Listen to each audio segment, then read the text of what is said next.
नमस्कार, जय हिंद, वंदे मातरम दोस्तों। स्वागत है आप सभी का आपके अपने यूट्यूब चैनल स्टडी पॉइंट्स में। यूपी ट्रिपल एससी पेट एग्जाम 2025 के लिए ये क्लास होने वाली है भारत के भूगोल की। और आज हमारा जो टॉपिक है वो है भारत की नदियाँ। टॉप 30 प्रश्न आज हम यहाँ पर करने वाले हैं। वीडियो बहुत ही शानदार होने वाला है। चैनल से यदि आप पहली बार जुड़े हैं तो चैनल को सब्सक्राइब कर लीजिएगा, बेल आइकन को प्रेस कर लीजिएगा, जिससे कि आने वाली वीडियो का नोटिफिकेशन आपको समय से मिल सके। तो चलिए शुरू करते हैं आज का इम्पोर्टेंट लेक्चर। तो पहला क्वेश्चन आपके सामने यहाँ पर आ चुका है और जैसे जैसे हम क्वेश्चन आगे करते जाएंगे जो क्वेश्चंस का लेवल है वो बढ़ता जाएगा। ठीक है, तो यहाँ पर सिंपल और जो हार्ड क्वेश्चन है दोनों टाइप के हमने क्वेश्चन लिए हैं। तो पहला क्वेश्चन बताइएगा कि भारत की सबसे लंबी नदी कौन सी है। बताइएगा, बहुत ही सिंपल क्वेश्चन है। भारत की जो सबसे लंबी नदी है वो है गंगा नदी। ऑप्शन नंबर पहला इसका राइट आंसर हो जाएगा। इसकी अगर हम लंबाई की बात करें तो 2525 किलोमीटर इसकी लंबाई है। तो सबसे जो लंबी नदी है भारत की वो है गंगा नदी। क्लियर है सभी को? आगे चलिएगा। यहाँ पर आप देख सकते हैं गंगा नदी भारत की सबसे लंबी नदी है जिसकी लंबाई लगभग 2525 किलोमीटर है। इसका उद्गम गंगोत्री ग्लेशियर से होता है और यह बंगाल की खाड़ी में मिलती है। आपको पता होना चाहिए, यहाँ पर बात होगी बंगाल की खाड़ी और अरब सागर की। यहाँ पर हम आपको बता देते हैं, जैसे इस तरीके से ये हमारा भारत का मानचित्र होता है। ठीक है, इस तरीके से ये हमारा कुछ इस तरीके से भारत का मानचित्र होता है। ठीक है, तो यहाँ पर जो पूर्व में होता है ये आपकी है बंगाल की खाड़ी। ठीक है, याद रखेंगे सभी लोग। पूर्व में क्या है, यहाँ पर ये बंगाल की खाड़ी है। और यहाँ पर जब बात होगी अरब सागर की तो वो यहाँ पर पड़ता है, ये आपका पड़ता है पश्चिमी क्षेत्र। ठीक है, तो यहाँ पर आपका पड़ता है अरब सागर। ठीक है, इतनी बात समझ में आ गई। ये पूर्व दिशा होती है, ये आपकी पश्चिम दिशा होती है, ये ऊपर की ओर उत्तर दिशा होती है, ये नीचे दक्षिण दिशा होती है। ठीक है, तो जब बात करेंगे बंगाल की खाड़ी तो ये कहाँ पर है, पूर्व में होगी भारत के। और अरब सागर की बात करेंगे तो ये आपकी पश्चिम दिशा में होगी। ठीक है, इतनी बात आपको दिमाग में रखनी है। क्लियर है? अगला क्वेश्चन देखिएगा, क्वेश्चन नंबर दूसरा। गोदावरी नदी का उद्गम कहाँ है? बताइएगा, जो गोदावरी नदी है इसका उद्गम स्थल कहाँ है? क्या होगा इसका राइट आंसर? बहुत ही अच्छा क्वेश्चन है। गोदावरी नदी का उद्गम स्थल कहाँ है? तो ये है आपका त्र्यंबकेश्वर, महाराष्ट्र। ठीक है, त्र्यंबकेश्वर यानी कि महाराष्ट्र के नासिक जिले में आपका पड़ता है। ठीक है, तो ऑप्शन नंबर पहला इसका राइट आंसर हो जाएगा। और गोदावरी नदी जो है ये हमारी भारत की सेकेंड जो है सबसे लंबी नदी के रूप में जानी जाती है। इसकी लंबाई लगभग 1465 किलोमीटर है। ठीक है, लगभग इसकी जो लंबाई है वो है 1465 किलोमीटर। ठीक है, सबसे नंबर 1 जो सबसे बड़ी नदी है भारत की वो है गंगा नदी और सेकेंड लार्ज आपकी क्या है, गोदावरी नदी। क्लियर है? गोदावरी नदी का उद्गम महाराष्ट्र के नासिक जिले के त्र्यंबकेश्वर में होता है और यह भारत की दूसरी सबसे लंबी नदी है। ठीक है, अगला क्वेश्चन देखिएगा, ब्रह्मपुत्र नदी का उद्गम किस देश में है?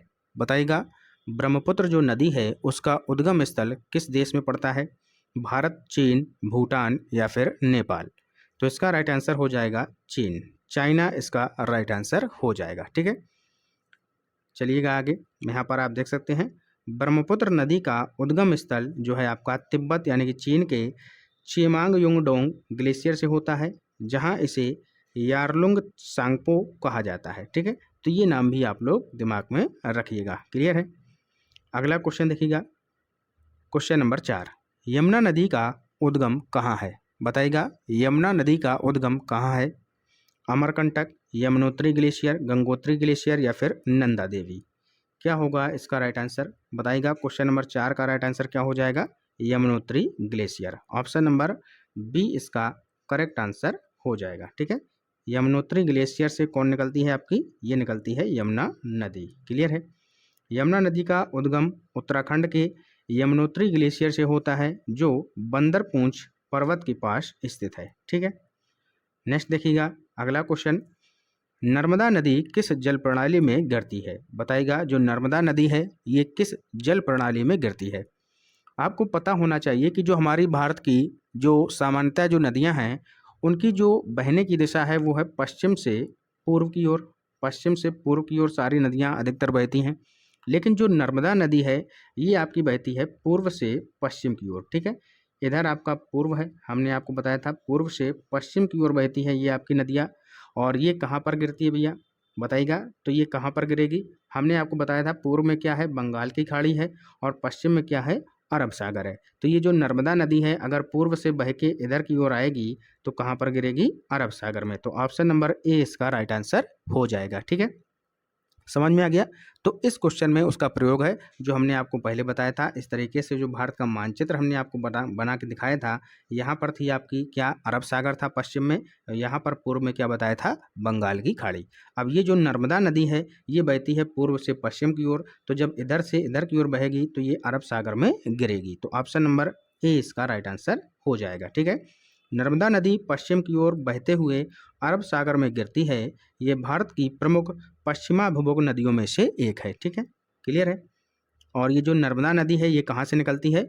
अमरकंटक की पहाड़ी से। ठीक है, अगला क्वेश्चन देखिएगा, कौन सी नदी दक्षिण गंगा के नाम से प्रसिद्ध है? बताइएगा, कौन सी नदी दक्षिण गंगा के नाम से प्रसिद्ध है? क्या होगा इसका राइट आंसर? तो इसका सही उत्तर हो जाएगा जो गोदावरी है ये दक्षिण गंगा के नाम से प्रसिद्ध है। ठीक है, क्लियर है। आगे देखिएगा अगला क्वेश्चन, गंगा नदी का संगम किस स्थान पर यमुना और सरस्वती के साथ होता है? बताइएगा, गंगा नदी का संगम किस स्थान पर यमुना और सरस्वती के साथ होता है? अभी आपने देखा होगा कि महाकुंभ में काफ़ी भीड़ लगी थी। कहाँ पर लगी थी बताइएगा? महाकुंभ कहाँ लगता है? अभी आपका पढ़ा था महाकुंभ कहाँ था भैया? प्रयागराज। ठीक है, ऑप्शन नंबर बी इसका राइट आंसर हो जाएगा। तो प्रयागराज में आपका संगम पड़ता है जहाँ पर गंगा यमुना सरस्वती इन तीनों नदियों का जो है मिलन होता है और इसी को हम संगम कहते हैं। ठीक है, प्रयागराज, इलाहाबाद, गंगा यमुना सरस्वती, जो सरस्वती है वो एक तरीके से अदृश्य है, इनका संगम होता है, इसी के कारण इसको जो है त्रिवेणी संगम के नाम से जाना जाता है। ठीक है, अगला क्वेश्चन देखिएगा, कावेरी नदी का उद्गम स्थल कहाँ है? बताइएगा, कावेरी नदी जो है आपकी इसका उद्गम स्थल कहाँ है ये आपसे पूछा गया है। तो इसका जो उद्गम स्थल होगा बच्चों ये होगा कहाँ पर भैया? ब्रह्मगिरी की पहाड़ियों से। ठीक है, कावेरी नदी कहाँ से निकलती है? ब्रह्मगिरी की पहाड़ियों से निकलती है। ये कहाँ पर है? तो कर्नाटक के कोडुग जिले में। कहाँ पर भैया?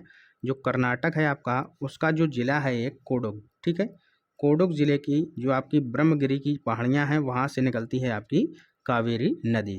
कैसे याद रखेंगे? कावेरी का से स्टार्ट है। ठीक है, तो कहाँ से है? कर्नाटक, का से ही कोडुग जिला। ठीक है, कहाँ से निकलती हैं? ब्रह्मगिरी की पहाड़ियों से। ठीक है, अगला क्वेश्चन देखिएगा, गंडक नदी किस नदी की सहायक नदी है? बताइएगा, गंडक नदी जो है वो किस नदी की सहायक नदी है? गंगा, यमुना, ब्रह्मपुत्र या फिर सोन नदी? क्या होगा इसका राइट आंसर? बताइएगा। तो जो गंडक नदी है वो है गंगा की सहायक नदी। ऑप्शन नंबर ए इसका राइट आंसर हो जाएगा। ठीक है, गंडक कहाँ पर है भैया? ये आपकी नेपाल से निकल कर नेपाल से आती है और बिहार में जाकर गंगा में मिल जाती है। ठीक है, अगला क्वेश्चन देखिएगा, महानदी का उद्गम स्थल कहाँ है? बताइएगा, जो महानदी है इसका उद्गम स्थल कहाँ पर है? छत्तीसगढ़, उड़ीसा, मध्य प्रदेश या फिर महाराष्ट्र? बताइएगा, क्या होगा इसका राइट आंसर? महानदी की बात की जा रही है, इसका उद्गम स्थल कहाँ पर है? क्या होगा इसका राइट आंसर? तो जो आपकी महानदी है बच्चों ये आपकी सिहावा पर्वत से निकलती है। कहाँ से निकलती है? सिहावा पर्वत से। सिहावा पर्वत से आपकी निकलती है और इसका जो उद्गम स्थल कहाँ है भैया? छत्तीसगढ़। सिहावा पर्वत कहाँ पर है आपका? छत्तीसगढ़। ऑप्शन नंबर ए इसका सही उत्तर हो जाएगा। ठीक है, नेक्स्ट देखिएगा अगला क्वेश्चन, कृष्णा नदी का उद्गम स्थल कहाँ है? बताइएगा, कृष्णा नदी का उद्गम स्थल कहाँ है? क्या होगा इसका राइट आंसर? बताइएगा सभी लोग। महाबलेश्वर महाराष्ट्र, अमरकंटक मध्य प्रदेश, यहाँ से हमने आपको बताया था नर्मदा नदी निकलती है अमरकंटक की पहाड़ियों से, त्र्यंबकेश्वर महाराष्ट्र या फिर नीलगिरी तमिलनाडु? क्या होगा इसका राइट आंसर? बताइएगा, कृष्णा नदी का उद्गम स्थल कहाँ है? क्वेश्चन नंबर 12 का आंसर करिएगा सभी लोग। तो इसका राइट आंसर हो जाएगा महाबलेश्वर महाराष्ट्र। ठीक है, ऑप्शन नंबर ए इसका राइट आंसर हो जाएगा। कृष्णा नदी का उद्गम महाराष्ट्र के महाबलेश्वर से होता है और यह बंगाल की खाड़ी में मिलती है, यानी कि पूर्व में जो आपकी है बंगाल की खाड़ी वहाँ से ये आपकी वहाँ मिलती है जाकर। ठीक है, अगला क्वेश्चन बताइएगा, सतलुज जो नदी है इसका उद्गम स्थल कहाँ है? सतलुज नदी का उद्गम स्थल कहाँ है भैया? बताइएगा, क्या होगा इसका राइट आंसर? सतलुज नदी का उद्गम स्थल कहाँ है? तो ये है आपका राकसताल। ऑप्शन नंबर बी इसका सही उत्तर हो जाएगा। सतलुज नदी का जो उद्गम स्थल है वो तिब्बत में राकसताल से होता है जो मानसरोवर झील के पास स्थित है। ठीक है, अगला क्वेश्चन, ताप्ती नदी किस सागर में गिरती है? ताप्ती नदी की यहाँ पर बात की जा रही है, तो हमने आपको एक अभी पिछला क्वेश्चन कराया था नर्मदा नदी का, ठीक है। नर्मदा नदी पूर्व से कहाँ की ओर बहती है भैया? ये पश्चिम की ओर बहती है, पूर्व से पश्चिम की ओर बहती है। और ये जो आपकी ताप्ती नदी भी है, ये आपकी पूर्व से पश्चिम की ओर बहती है, ठीक है। तो ये भी आपकी कहाँ पर गिरेगी? अरब सागर में जाकर गिरेगी, ठीक है। ऑप्शन नंबर बी इसका राइट आंसर हो जाएगा। क्लियर है। अगला क्वेश्चन देखिएगा, सरयू नदी का उद्गम स्थल कहाँ है? बताइएगा, सरयू नदी का उद्गम स्थल कहाँ है भैया? गंगोत्री, काली गंगा, उत्तराखंड या फिर यमुनोत्री? क्या होगा इसका राइट आंसर? बताइएगा, सरयू नदी का उद्गम स्थल क्या हो जाएगा? क्वेश्चन नंबर 15 का आंसर करिएगा। तो ये निकलती है भैया उत्तराखंड से। ऑप्शन नंबर सी इसका राइट आंसर हो जाएगा। नेक्स्ट क्वेश्चन, पेरियार नदी किस राज्य में बहती है? बहुत ही अच्छा क्वेश्चन है। पेरियार नदी जो है वो किस राज्य में बहती है भैया? केरल, तमिलनाडु, आंध्र प्रदेश या फिर कर्नाटक? तो जो पेरियार नदी है ये बहती है आपकी केरल में। ऑप्शन नंबर ए इसका राइट आंसर हो जाएगा। और ये यहाँ की सबसे लंबी नदी है, केरल की सबसे लंबी नदी अगर आपसे पूछे तो आपका आंसर क्या होगा? पेरियार नदी, ठीक है। क्लियर है। अगला क्वेश्चन देखिएगा, कौन सी नदी दक्षिण भारत की गंगा कहलाती है? अब यहाँ पर देखिएगा दक्षिण भारत की गंगा यहाँ पर पूछा है, तो इसका राइट आंसर क्या हो जाएगा? कावेरी नदी, ठीक है। दक्षिण भारत की गंगा यदि आपसे पूछे तो कावेरी इसका सही उत्तर हो जाएगा, ठीक है। दक्षिण भारत की गंगा किसे कहते हैं? तो कावेरी नदी को कहते हैं। कावेरी नदी को दक्षिण भारत की गंगा कहा जाता है क्योंकि यह दक्षिण भारत के लिए उतनी ही महत्वपूर्ण है जितने की गंगा उत्तर भारत के लिए महत्वपूर्ण है, ठीक है। अगला क्वेश्चन देखिएगा, बेतवा नदी किस नदी की सहायक है? बताइएगा, बेतवा नदी जो है किस नदी की सहायक नदी है? गंगा, यमुना, सोन या फिर ब्रह्मपुत्र? तो ये आपकी जो है यमुना नदी की सहायक नदी है। ऑप्शन नंबर बी यमुना नदी इसका राइट आंसर हो जाएगा। नेक्स्ट अगला क्वेश्चन, हुगली नदी किस नदी की शाखा है? बताइएगा, जो हुगली नदी है वो किस नदी की शाखा है? गंगा, ब्रह्मपुत्र, महानदी या फिर गोदावरी? क्या होगा इसका राइट आंसर? तो जो हुगली नदी है ये है किसकी शाखा? गंगा की। ऑप्शन नंबर ए इसका राइट आंसर हो जाएगा। अगला क्वेश्चन बताइएगा, इरावदी नदी किस देश में बहती है? जो इरावदी नदी है ये किस देश में बहती है? भारत, म्यांमार, बांग्लादेश या फिर श्रीलंका? बताइएगा, म्यांमार में ये बहती है आपकी इरावदी नदी। ऑप्शन नंबर बी इसका राइट आंसर हो जाएगा। आप सभी लोग जरा हमें बता दीजिएगा कि म्यांमार की राजधानी क्या होती है भैया? म्यांमार की राजधानी क्या है और यहाँ की मुद्रा क्या है ये भी बताइएगा। तो मुद्रा यहाँ की अगर बात करें तो क्यात यहाँ की मुद्रा है, नापीदा या नेपीडा बोलते हैं, ये यहाँ की राजधानी है, ये भी आप लोग याद रखिएगा। बांग्लादेश की राजधानी क्या है? ढाका, यहाँ की मुद्रा क्या है? टका। और श्रीलंका में श्रीलंकाई जो रुपया है ये यहाँ की मुद्रा है। और श्रीलंका की राजधानी की बात करें तो श्री जयवर्धनेपुरे कोटे यहाँ की राजधानी है, ठीक है, याद रखेंगे। अगला क्वेश्चन देखिएगा, कौन सी नदी भारत में कर्क रेखा को 2 बार काटती है? बहुत ही अच्छा क्वेश्चन है।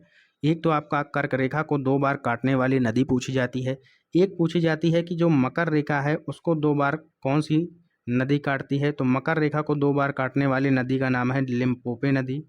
लिम्पोपो नदी ये भैया मकर रेखा को 2 बार काटती है, ठीक है। ये कहाँ पर है? अफ्रीका महाद्वीप में है, ठीक है। तो ये हो गई बात मकर रेखा की। और कर्क रेखा को जो 2 बार नदी काटती है वो है माही नदी, ठीक है। माही नदी जो है कर्क रेखा को 2 बार काटती है। क्लियर है। अब आपको बताना है कि जो आपकी भूमध्य रेखा है इसको 2 बार काटने वाली नदी कौन सी है? भूमध्य रेखा को 2 बार काटने वाली नदी कौन सी है? इसका आंसर आपको कमेंट बॉक्स में देना है, ठीक है। क्लियर है। अगला क्वेश्चन यहाँ पर देखिएगा, किस नदी के जल ग्रहण क्षेत्र में सबसे अधिक राज्यों का हिस्सा आता है? बहुत ही अच्छा क्वेश्चन है। अब थोड़ा सा क्वेश्चन हार्ड हो चुके हैं, थोड़ा ध्यान से करिएगा। किस नदी के जल ग्रहण क्षेत्र में सबसे अधिक राज्यों का हिस्सा आता है? गंगा, गोदावरी, ब्रह्मपुत्र या फिर नर्मदा? 23 का आंसर करिएगा सभी लोग। तो जो सबसे ज़्यादा जल ग्रहण क्षेत्र में आते हैं राज्य वो आते हैं गंगा नदी के। ऑप्शन नंबर ए इसका राइट आंसर हो जाएगा। क्लियर सभी को? गंगा इसका सही उत्तर हो जाएगा, ठीक है।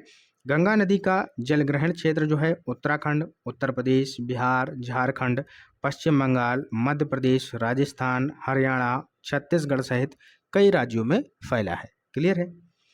अगला क्वेश्चन देखिएगा, किस नदी को अंधा नदी कहा जाता है क्योंकि इसका कोई दृश्यमान स्रोत नहीं है? बताइएगा, किस नदी को एक तरीके से ब्लाइंड रिवर के नाम से जाना जाता है क्योंकि इसका कोई दृश्यमान स्रोत नहीं है? बताइएगा, ब्लाइंड रिवर किसे कहा जाता है? क्वेश्चन नंबर 24 का आंसर करिएगा। ब्लाइंड रिवर किसे कहा जाता है? तो ये कहा जाता है गोमती नदी को। ठीक है, गोमती नदी के किनारे कौन सा शहर है भैया? लखनऊ। ठीक है, तो ये भी आपको पता होना चाहिए। ठीक है, गोमती नदी का स्रोत गोंडा जिले के फूलहर झरने के रूप में बताया जाता है, लेकिन इसका स्पष्ट हिमालयी स्रोत नहीं है, इसलिए इसे कभी कभी अंधा नदी यानी कि ब्लाइंड रिवर के नाम से भी जाना जाता है। ठीक है, क्लियर है। अगला क्वेश्चन, कौन सी नदी भारत में सबसे अधिक बांधों से जुड़ी है? सबसे अधिक बांध जो है वो कौन सी नदी उसमें जुड़ी है भैया? कृष्णा, गोदावरी, महानदी या फिर नर्मदा नदी? बताइएगा, क्या होगा इसका राइट आंसर? तो नर्मदा नदी इसका राइट आंसर हो जाएगा, जो कि पूर्व से पश्चिम की दिशा की ओर बहती है, अरब सागर में जाकर गिरती है। इसमें जो है आपके बांध कौन कौन से हैं देख लीजिएगा। नर्मदा नदी पर सरदार सरोवर डैम है, इंदिरा सागर है, ओमकारेश्वर है, बरगी जैसे कई बड़े बांध बने हैं, जो इसे भारत की सबसे बड़े बांध समृद्ध नदियों में से एक बनाते हैं। ठीक है, याद रखेंगे। क्लियर है। सरदार सरोवर डैम पर ही आपकी किसकी प्रतिमा बनी है बताइएगा, और उसकी जो ऊंचाई है वो कितनी है, ये भी आप लोग कमेंट बॉक्स में बताइएगा। अगला क्वेश्चन है क्वेश्चन नंबर 26, सियांग नाम से जानी जाने वाली नदी भारत में किस नाम से जानी जाती है? बताइएगा, सियांग जो नाम है किस नदी का है, वो भारत में किस नाम से जानी जाती है, ये आपसे पूछा गया है। गंगा, ब्रह्मपुत्र, इरावदी या फिर तीस्ता? क्वेश्चन नंबर 26 का आंसर क्या होगा? तो जो सियांग नाम है ये आपकी जो भारत में नदी जानी जाती है ये है ब्रह्मपुत्र के नाम से। ऑप्शन नंबर बी इसका राइट आंसर हो जाएगा। ठीक है, तिब्बत में यारलुंग सांगपो और अरुणाचल प्रदेश में सियांग कहलाने वाली नदी असम में प्रवेश करने के बाद ब्रह्मपुत्र के नाम से जानी जाती है। ठीक है, तो ब्रह्मपुत्र नदी के जो नाम हैं अलग अलग वो आपको याद रखने हैं। कैसे याद रखेंगे? अगर पूछा जाए सियांग इसको ब्रह्मपुत्र नदी को कहाँ कहा जाता है, तो आपका आंसर होगा अरुणाचल प्रदेश में इसको सियांग बोला जाता है। ठीक है, तिब्बत चीन में इसको क्या बोला जाता है? यारलुंग सांगपो बोला जाता है, और भारत में ब्रह्मपुत्र नदी के नाम से जानी जाती है। ठीक है, क्लियर हुआ। अगला क्वेश्चन, चंबल नदी का उद्गम स्थल कहाँ है? बताइएगा, जो चंबल नदी है इसका उद्गम स्थान कहाँ है? महाबलेश्वर, जनापाव पहाड़ी, अमरकंटक, सतपुड़ा? क्या होगा इसका राइट आंसर? तो यहाँ पर बात की जा रही है चंबल नदी की, तो इसका जो उद्गम स्थल हो जाएगा वो हो जाएगा जनापाव पहाड़ी। ठीक है, जनापाव पहाड़ी इसका राइट आंसर हो जाएगा। ऑप्शन नंबर बी इसका सटीक आंसर हो जाएगा। ठीक है, चंबल नदी का उद्गम स्थल मध्य प्रदेश के इंदौर जिले की जनापाव पहाड़ी से होता है, और यह यमुना की सहायक नदी है। ठीक है, कौन सी? चंबल नदी। अगला क्वेश्चन है, किस नदी को आंध्र प्रदेश की जीवन रेखा कहा जाता है? आंध्र प्रदेश होगा भैया, आंध्र प्रदेश क्या होता है यहाँ पर? किस नदी को आंध्र प्रदेश की जीवन रेखा कहा जाता है? गोदावरी, कृष्णा, पेनार या फिर नागावली? क्या होगा इसका राइट आंसर? बताइएगा, किस नदी को आंध्र प्रदेश की जीवन रेखा कहा जाता है? क्वेश्चन नंबर 28 का राइट आंसर क्या हो जाएगा? तो ये कहा जाता है जीवन रेखा किसे? कृष्णा नदी को। ऑप्शन नंबर बी इसका राइट आंसर हो जाएगा। कृष्णा नदी को आंध्र प्रदेश की कृषि और पेयजल का मुख्य स्रोत है, इसीलिए इसे आंध्र प्रदेश की जीवन रेखा कहा जाता है। ठीक है, क्लियर है। अगला क्वेश्चन, कौन सी नदी भारत नेपाल सीमा का हिस्सा बनाती है? बताइएगा, कौन सी नदी है जो भारत नेपाल सीमा का हिस्सा बनाती है? गंडक, घाघरा, शारदा या फिर कोसी नदी? क्या होगा इसका राइट आंसर? तो भारत नेपाल सीमा का हिस्सा बनाती है आपकी शारदा नदी। ऑप्शन नंबर सी इसका राइट आंसर हो जाएगा, शारदा नदी। ठीक है, क्लियर है। शारदा नदी जिसे काली नदी भी कहा जाता है। ठीक है, अगर आपसे पूछे कि काली नदी किसे कहते हैं, तो शारदा नदी को कहा जाता है। भारत और नेपाल के बीच की सीमा ये आपकी बनाती है। ठीक है, अगला क्वेश्चन, और ये होगा आज की क्लास का अंतिम प्रश्न, कौन सी नदी पूर्व से पश्चिम बहते हुए राजस्थान से गुजरती है? बताइएगा, लूनी, चंबल, माही या फिर बनास? क्या होगा इसका राइट आंसर? तो ये आपकी हो जाएगी माही नदी। ठीक है, ऑप्शन नंबर सी इसका राइट आंसर हो जाएगा। कहाँ से भैया? पूर्व से पश्चिम होते हुए माही नदी हो गई है आपकी, पूर्व से पश्चिम वाली। एक हमने बताई थी आपको नर्मदा नदी, ठीक है, एक हमने आपको बताई थी ताप्ती नदी। तो ये तीनों की तीनों पूर्व से पश्चिम की ओर बहती हैं। ठीक है, माही की बात करें तो धार जिले एमपी से इसका उद्गम स्थल है। नर्मदा की बात करें तो अमरकंटक की पहाड़ी से निकलती है और अरब सागर खंबात की खाड़ी में जाकर मिलती है। ताप्ती की यदि हम बात करें तो बैतूल जिले जो कि एमपी का है, यहाँ से निकलती है और अरब सागर में गिरती हैं। तो ये तीनों नदियाँ आपकी अरब सागर में जाकर गिरेंगी। ठीक है, इनकी जो आपकी दिशा है वो पूर्व से पश्चिम की ओर है। क्लियर हुआ? ठीक है, यहाँ पर आप देख सकते हैं माही नदी मध्य प्रदेश से निकलकर राजस्थान से होकर गुजरती है और अंततः अरब सागर में गिरती है। यह भारत की कुछ पूर्व पश्चिम बहाव वाली नदियों में से एक है। ठीक है, तो ये था आज का हमारा इम्पोर्टेंट लेक्चर। अभी तक अगर आपने हमारे टेलीग्राम चैनल को ज्वाइन नहीं किया है तो आप लोग जाकर ज्वाइन कर सकते हैं। यहाँ पर आपको फ्री पीडीएफ प्रोवाइड करा दी जाती है। ठीक है, और वीडियो को लाइक शेयर कमेंट जरूर करिएगा और चैनल से पहली बार जुड़े हैं तो चैनल को सब्सक्राइब कर लीजिएगा। ठीक है, किसी भी क्वेश्चन में यदि आपको डाउट है तो आप हमें कमेंट बॉक्स के माध्यम से पूछ सकते हैं। ठीक है, तो मिलते हैं अगले इम्पोर्टेंट लेक्चर के साथ। तब तक के लिए पढ़ते रहिए, आगे बढ़ते रहिए। जय हिंद, जय भारत।